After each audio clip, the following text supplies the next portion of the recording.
Puerto Rican arroz con gandules. That's rice with pigeon peas, but they're not peas. They're basically beans. First, let's get started on the vegetables. I'm gonna go ahead and add just some rendered pork fat that I have. If you have olive oil, that works well too, or even vegetable oil. I'm gonna start with about 2 tablespoons of some pork fat.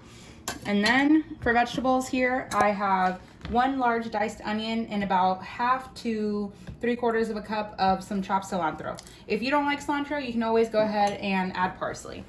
So I'm gonna go ahead, add that in. And you're gonna wanna saute them for about 5 to 6 minutes until they're nice and soft. While that's cooking, I'm gonna go ahead and add 4 grated cloves of garlic. You can also slice it or chop it.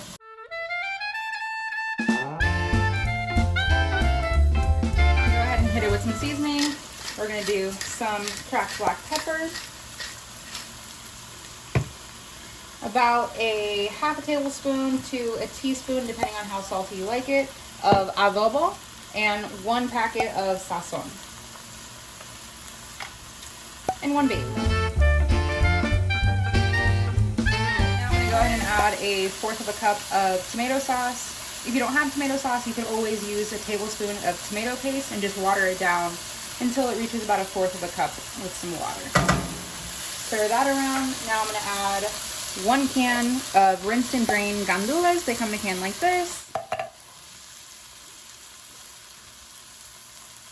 And go ahead, mix that together.